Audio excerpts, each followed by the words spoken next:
June 22, Lunes, sa flag ceremony ng San Jose National High School sa Tacloban City, sa Leyte.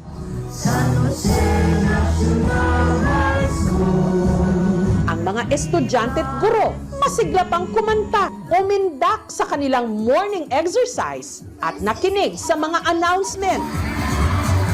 Pero makalipas lang ang mahigit isang oras, hindi na kantahan at tawanan ang maririnig sa mga pasilyo ng eskwelahan.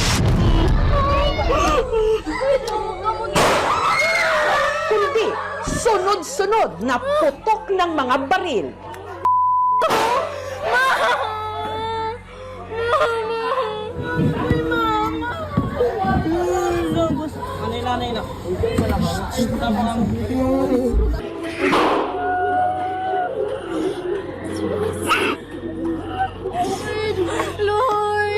Lord!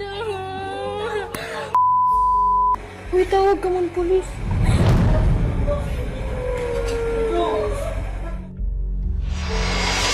At nang nakakuha ng tiyempo, Kanto ka magawas. Uy, kanto kita gawas. Kanto kita gawas. nagpulasan palabas ng eskwelahan. Uy, dito ka magi. Ay, panggawas ka po.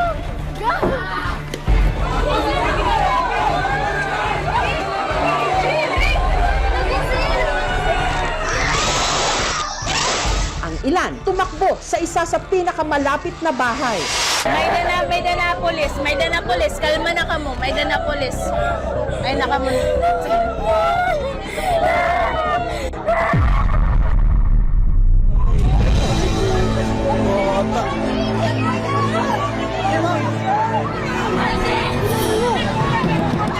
Dalawampu ang sugatan.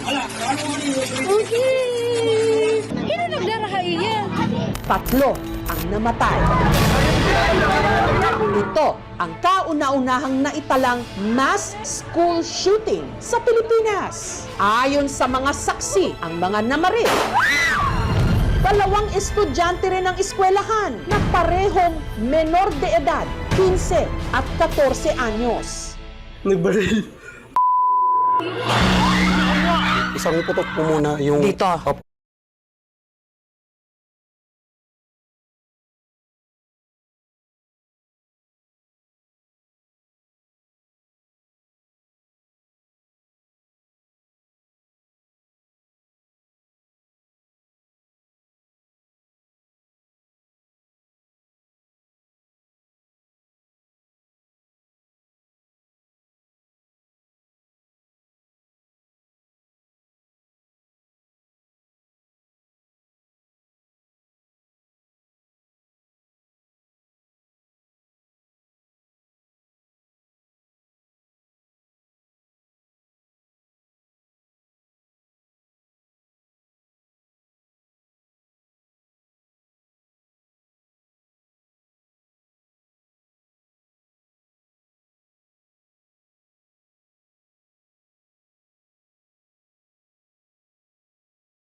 Mga after 1 second ata.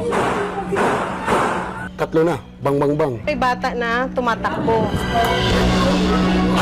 Sabi niya, ma'am, may pusil. Ay, ito may mga tama ng barel. Dito na-recover mo. Tapos yung first gunshot, lumabas na po kami. Kanto kita gawas. Pagtingin ko dito sa loob, nakikita ko may natatamaan na. Hero nga po siya, Ma'am Jess, pero wala na siya. Masakit po. Pero yun po yung gusto ng anak namin. Kung makatulong po. Kamusta ko kayo? Hindi ako okay, pero pilitin kong maging okay. Kailan niyo huling nakausap si Ayesha?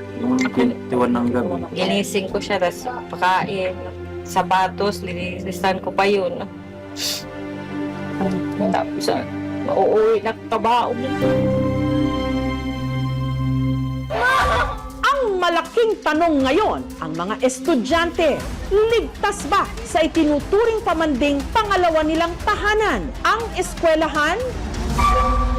Kung ang gumagawa ng karahasan, mga kapwa estudyante rin nila na menor de edad.